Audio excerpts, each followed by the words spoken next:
Comment se lancer dans les UGC par les entrepreneurs de Station F qui ont vraiment fait ça. Enfin, une table ronde actionnable. 1, 2, 3. Alors, bonjour à tous. Donc, c'est la table ronde des No Bullshit. Et aujourd'hui, le sujet, c'est les UGC. Je dis du non bullshit parce qu'en fait, j'ai autour de la table que des invités qui ont déjà fait des UGC, qui ont dépensé de l'argent, ont eu des résultats là-dedans. Et je vais leur demander deux choses. Un, quel est le pas à pas s'ils devaient donner un conseil à un petit cousin, quelles sont les premières étapes à respecter si on veut se lancer dans les UGC. Et ensuite, on va parler des do's et don'ts. Et je vais leur demander une petite reco à la fin. Peut-être qu'avant tout, on peut se présenter de manière très concise, si tu veux bien. Et le but, c'est de montrer le M-Lion à la caméra. Ça marche. Une caméra là, une caméra là. Donc Océan, CEO de Diane, une application pour aider les étudiants à réviser. Et on fait notre communication principalement avec TikTok et des UGC. Et tu dépenses combien d'UGC, je sais pas, par mois, par an, qu'on imagine? On dépense 2 000 € par semaine, donc 8 000 € par mois. Wow, il est blindé. Ok. Et donc je m'appelle Kevin, j'ai créé une app qui s'appelle Recoff dans la seconde main LIA. L'idée c'est de faire un mix entre Pinterest et Vinted. Et on dépensait à peu près beaucoup moins 1 000 € par mois sur les UGC. Ok, moi ma première question c'est, vous quand vous êtes lancé dans le UGC, est-ce que vous avez suivi des formations? Est-ce que ça a été la galère? Est-ce que vous pouvez en parler rapidement avant de donner les conseils plus pratiques? Qu'on s'imagine, vous quand vous avez commencé, quelle galère vous avez faite et pourquoi est-ce que cette table ronde justement pour aider plein de gens? En tout cas, oui, on a fait beaucoup d'erreurs au départ. On s'est un petit peu inspiré de la stratégie de Kaleai, donc une app pour prendre en photo des plats et avoir le nombre de calories. Ils ont fait énormément d'UGC et d'argent avec cette application-là. Ils disaient pas tout au départ de comment ils faisaient leur stratégie, donc on a essayé d'en inspirer comme on pouvait. Mais maintenant, je pense que nos process n'ont vraiment rien à voir et on est 10 fois plus efficace facilement. Et nos UGC sont plus motivés à le faire. Toi Kevin, C'est quoi la question? faut suivre quand même, parce qu'on mange, mais on suit. Non, toi au début, quand tu t'es lancé, tu as suivi une formation, et est-ce que tu as galéré à trouver les infos? Comment tu as fait au début? La seule vraie info qui était compliquée à trouver, on m'entend là si faut que je l'approche plus? Non, vas-y, tu m'en sors. La seule info qui est compliquée à trouver, c'est pour la rémunération des ambassadeurs. Nous, on ne savait pas combien il fallait payer.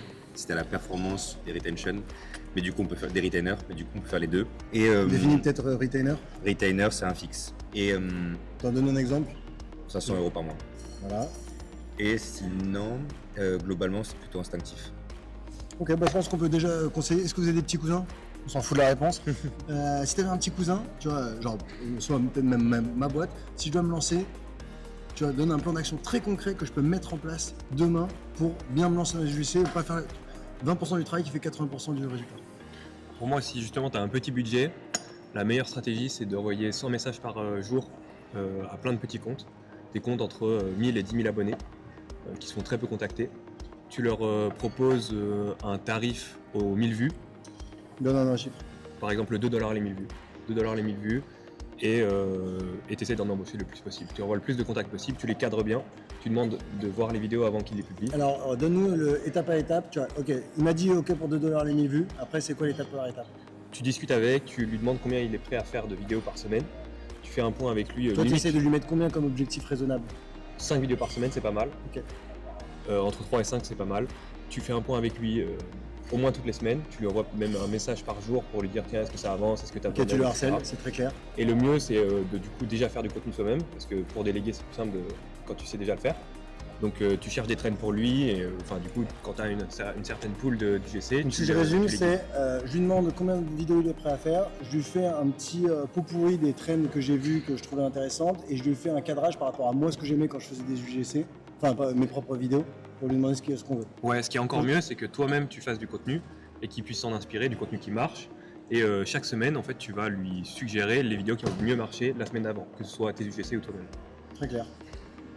Ok. Kevin, toi, est-ce que tu es d'accord sur ce chiffre de 100 messages par jour? Ça me paraît beaucoup, c'est un vrai chiffre. Ah oui, de toute façon, nous au départ, quand on n'était pas connu, il fallait qu'on envoie environ 100 messages par jour pour recruter 2 UGC. Voilà. Merci, parce que ça aide beaucoup de gens à se dire ok, je suis dans la bonne voie, je suis à 200, je suis sûr d'en trouver. C'est vrai, et surtout que comme c'est des messages TikTok, les gens ne regardent pas, donc ils répondent encore moins. Mais pour commencer, moi je dirais plutôt de prendre des stagiaires en communication. Ils sont jeunes, ils sont en première année, ils viennent en stage, ils font full TikTok et ça marche très bien. Quel est le titre de l'annonce que tu mets pour dire que tu mets pas stagiaire UGC? Stagiaire marketing com. Ok. Tu valides? Alors moi j'ai pas du tout recruté de ce côté-là, mais ça m'intéresse, peut-être que j'essaierai aussi. Ok. Donc toi sur le process étape par étape, tu rejoins totalement ce qu'a dit Océan ou tu as autre chose? Oui. Donc 100 messages, il y en a 2 sur 100 qui vont répondre. Enfin, sur message, c'est autant que tu peux, quoi. Enfin, Ouais, sur c'est ça, message, le plus possible. C'est rien, hein, comme il disait. Oui, mais c'est pour dire, tu Si vois, t'es c'est- tout seul, bon sans message c'est un bon départ. tu vois, Ça, c'est juste pour que- fixer un peu des boundaries, des limites, pardon. Des minimums plutôt. Des minimums. En dessous, vous êtes des nuls. Ok, donc là, ça y est, j'ai recruté mes premiers UGC. Si ça perfe pas, tu vois, elle m'en fait. Si ça perfe pas et que je suis payé et qu'elle a un taux fixe, qu'est-ce que je fais pour corriger le tir? Là, déjà c'est important de traquer toutes les vidéos, donc utiliser un outil comme Promote qui centralise à un seul endroit les vidéos de tous tes UGC. Ok, on met-clé sur Google pour trouver promo, je sais pas quoi. Promote.sh directement. Et Promote IT sur l'Apple Store. Ok. Et donc en fonction de ça, tu vois les UGC qui font le moins de performance, eux, tu leur Non, mais redonnes c'est de clair. nouveaux conseils ou tu les stops parce que ça te fait perdre du temps. Et ceux qui fonctionnent vraiment bien, tu récupères leurs vidéos, tu les compares à ceux pour qui ça marche pas et tu leur expliques qu'il faut exactement faire ça. Mais le mieux c'est aussi de savoir soi-même faire du contenu qui marche un minimum. Tu utilisais un outil toi, pour traquer comme ça ou tu le faisais à la main? J'utilisais un outil, alors surtout pour traquer les ambassadeurs. Enfin, moi, j'allais démarcher les UGC des autres apps. Mais globalement, si Attends, on j'avais peut expliquer ça parce que tout le monde le fait, donc on va donner le hack à tout le monde. Tu peux nous dire un peu plus concrètement ce que ça veut dire? Je vais démarcher les UGC des autres apps. Je connais des apps qui sont assez virales et qui marchent bien. Je vais tomber sur tous les ambassadeurs, je vais commencer à les contacter. Et ça, je faisais ça pour toutes les apps sur le marché. Et pour compléter un peu ce que Océan a dit, moi, si une UGC ne marchait pas, ou un UGC ne marchait pas, je vérifiais s'il arrive quand même, il warm-upait bien son compte. Donc si quand il postait, il scrollait au moins 30 minutes, 1 heure Je après. peux redonner justement, tu vois, donc, Warm-up, warm-up un compte, en fait, l'idée c'est pour faire des UGC, on va créer un nouveau compte et pour que ce nouveau compte perce dans notre niche, on va devoir faire des actions pour pas rester bloqué dans la cage des 300 vues, de ce que j'ai compris. Et du coup, il y a des techniques pour warm-up un compte qui sont notamment, je crée mon compte, au début je poste rien, pas plus d'une vidéo par jour et il faut que je regarde au moins, je sais pas, une demi-heure de TikTok par jour. Est-ce que tu peux nous donner, voilà, toi, est-ce que tu te rappelles les gros trucs de warm-up un compte? alors par exemple, du coup, c'est là, on commence à travailler avec l'ambassadrice ou l'ambassadeur. Il crée un compte qui est dédié à l'app. Donc par exemple, Laure, nom de l'app. Premier jour, elle va juste regarder TikTok comme elle ferait sur son compte perso. Deuxième jour, elle va commencer à liker du contenu qui est dans ma niche. Par exemple, si c'est la mode, Sur elle la va Bible, liker de la ouais, mode, sur la Bible. de la Bible. Deuxième jour, elle va commencer à suivre des comptes dans la Bible, après à commenter. Et ça dure entre 3 et 7 jours. Et au bout de 7 jours, elle peut commencer à poster. Et du coup, Avant de TikTok, poster. Ok. et après, TikTok, il se dit, c'est une humaine ou un humain, donc je la mets en avant. Ou sinon, TikTok te considère comme un robot et t'es Et flag. comment on sait qu'on est considéré comme un robot? C'est compliqué à savoir, mais je suppose que quand tu es en dessous des 200-300 vues, c'est que le warm-up il n'a pas bien été fait et que TikTok juste, il pense que t'es un robot, il te met pas en avant. En tout cas, nous, c'est ce qu'on a. Tu connaissais tout ça, Océan, ou tu découvres? Pour moi, c'est très très flou la partie algorithme de TikTok. On a même des personnes qui créent un nouveau compte, qui arrivent à faire des vues. Je pense que ça dépend de plein de facteurs, mais dont aussi le warm-up. Je connais la surface, on essaie de faire au mieux, mais c'est vraiment dur de connaître réellement comment ça fonctionne derrière. Et tu as 2-3 do et don'ts pour le warm-up que tu pourrais partager, même si tu n'es pas sûr, mais tu penses que. Déjà, il faut absolument que le téléphone soit dedans le pays que tu veux cibler. Publié depuis un 2-3 jours. Bangladais qui fait ton warm-up. Ouais, par exemple, et pour cibler les US aussi, mieux vaut avoir soit du coup, des personnes qui sont physiquement là-bas, soit utiliser des proxys, mais il faut faire attention à ça. Et ensuite, avoir des humains plutôt, en tout cas au début. Par exemple, il y a Metricool qui permet de publier avec des API. Si tu fais du contenu IA, etc., ça peut être utile, ou même si toi tu fais plein de contenu et que tu veux pas publier à la main, ça peut être pratique, sauf que si jamais tu as un compte qui n'est pas warm-up, qui n'a jamais été utilisé par un humain, tu vas faire 300 vues. Ok, très clair. Kevin, on est d'accord sur le warm-up, on a tout dit? Globalement, oui. Je rajouterais peut-être que j'ai le sentiment que les adresses, créer un compte TikTok avec son adresse Gmail, ça passe mieux qu'une adresse Outlook ou Hotmail. Globalement, on était plus flag, nous, sur les adresses Outlook. Moi, dans le monde du scrapping, c'est vrai qu'on peut savoir si c'est un Age Gmail, c'est un Gmail qui a été créé il y a longtemps. Et du coup, s'ils y arrivent dans le monde du scrapping, on est TikTok aussi le sait. Et donc ça doit donner la crédibilité. On pense que personne ne sait. Ok, on sait tout ça, c'est pas mal. Question peut-être maintenant plus générale, est-ce que vous avez do et don't?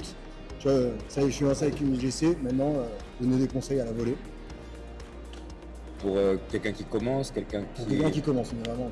Quelqu'un qui commence, là, ça y est, j'ai 2-3 UGC qui tournent. Donc, tu vois, moi, je veux vraiment me concentrer sur comment commencer et comment monter jusqu'à, tu vois, j'ai n'importe quoi, les 100 000 premiers vues, mais derrière, après, c'est un autre contenu.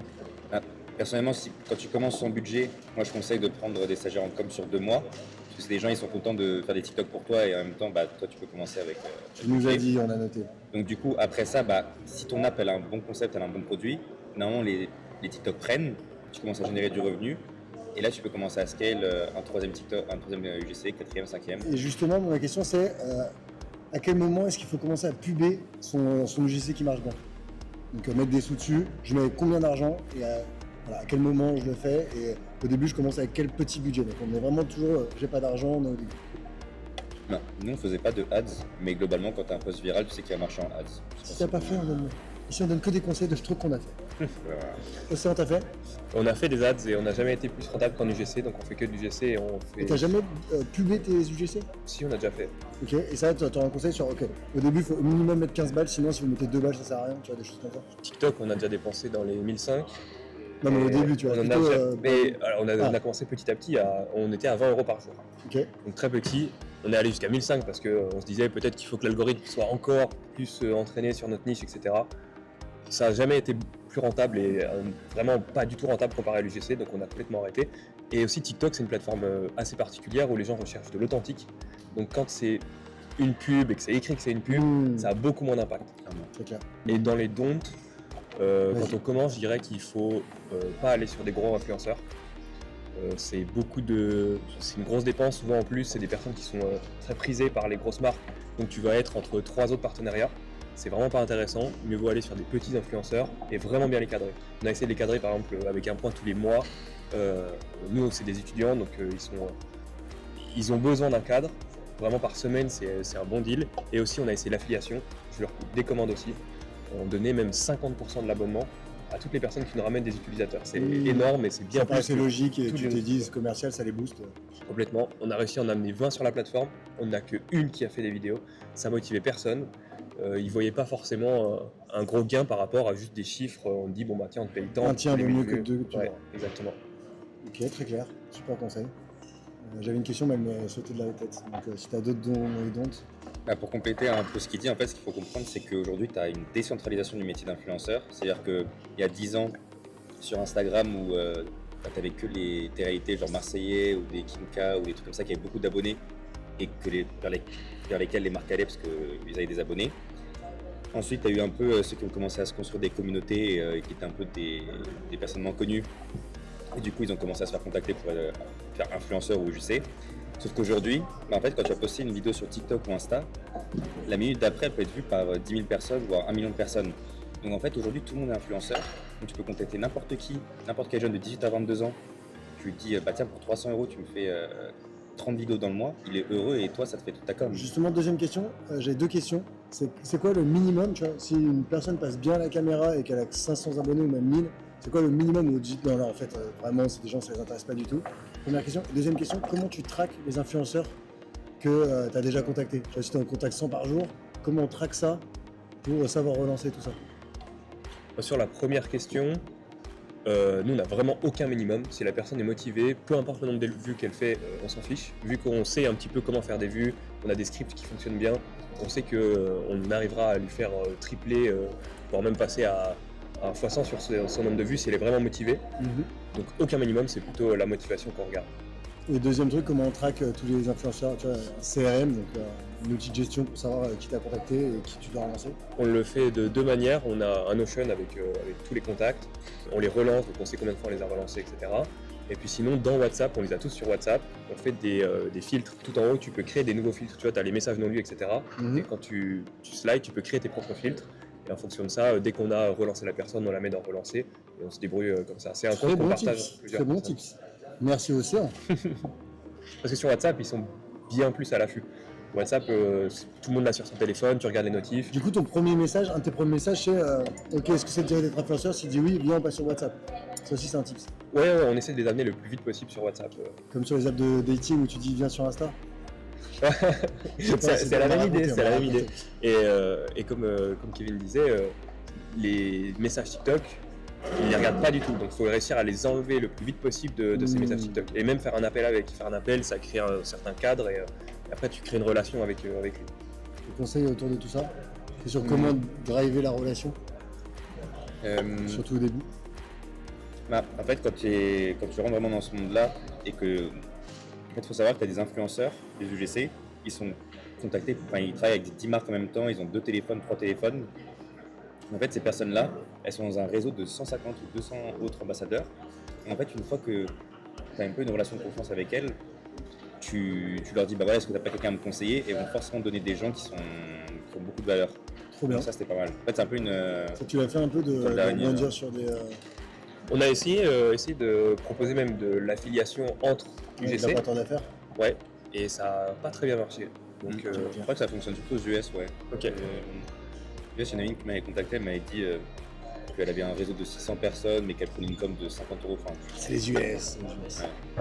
ouais. Ok, bah, là, Sinon- moi je connais pas assez bien pour avoir plus de questions. Est-ce que Bah, Vas-y. moi, un truc nous, on n'a pas réussi à faire, c'est envoyer des TikTok dans d'autres pays depuis la France. Moi, j'ai essayé en VPN avec une carte SIM. À un moment, je suis même parti une semaine aux États-Unis.